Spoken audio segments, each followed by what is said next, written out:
Somewhere on the streets of Baltimore, there is a gun the Bureau of Alcohol, Tobacco, and Firearms wants to find. The history behind the gun dates back to 2006. These are cartridge cases from the discharging in early April. Cartridge casings linked it to an assault. For 2 years, there was no trace of it, at least forensically, as it sat silent. Doesn't mean it's not still out there.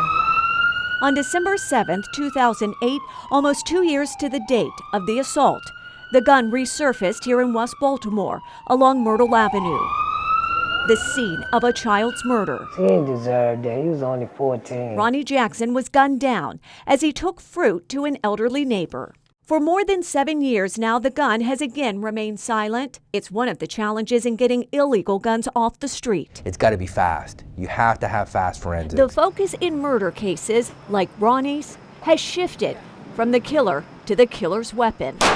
28 miles away, at the ATF's National Ballistics Lab in Beltsville, This is what I would see. Aaron Hine Breech face, firing pin. enters evidence collected by field agents. The important thing is to get them in. One by one, key markings on cartridge casings are digitally imaged and compared to thousands of others. Some pan out, some don't. What's important is getting the ballistic fingerprint, or the markings, left behind on that cartridge casing into the ATF's national database. It's there where investigators will learn whether casings from that same gun have turned up on crime scenes elsewhere. Baltimore City could be working on the same case, they don't even realize it. And right before their eyes, a violent past begins to unravel. This is actually what it was considered an Ivan lead. 2 floors down from where Aaron Hine is working, Chief Forensic Scientist Walter Dandridge works to unlock the history of this Glock that an ATF agent recovered in the field. Fire in the hole. It's test fired, reloaded, and fired again. 2 9mm bullets. In the case Dandridge is working, not until now has the ATF had a cartridge casing from this gun to compare. Just one tiny casing with all that information on it. Within 72 hours, investigative leads like the one in Ronnie's murder are back in the hands of detectives. Before it becomes a cold case. It's tedious. And there's a lot to it. There's a lot more paperwork in firearms than people think. And that's exactly what we found here in West Virginia at the ATF's National Gun Tracing Center. In each of these boxes are the records to firearms that have been sold here in the United States by licensed dealers who are now out of business. Any one of them could contain the lead that helps agents solve a crime that's just been committed in Baltimore.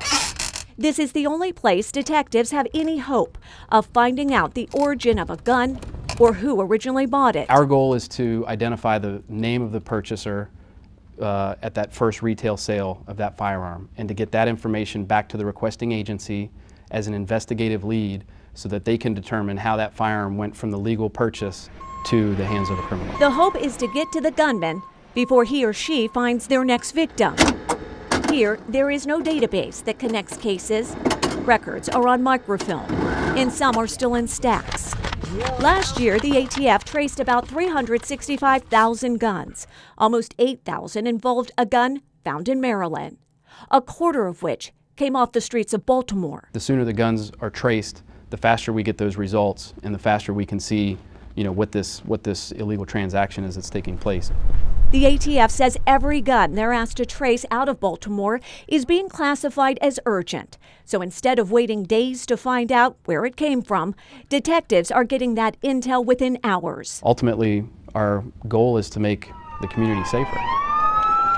Back in Baltimore, where there's just been another murder, the department says it's seen more hits connecting cases in the past 3 months than it did in all of last year. It matters. Every gun matters, and the casing that we recover matters. Every gun we take off somebody on the street is one less gun that can commit a crime at that point. Doesn't mean the individual is not going to commit a crime, but at least a tool is taken away. For the family of Ronnie Jackson, the gun used in his killing has yet to be recovered. One gun with a haunting history that could still be on the streets of Baltimore tonight. Joy LaPola, Fox 45 News.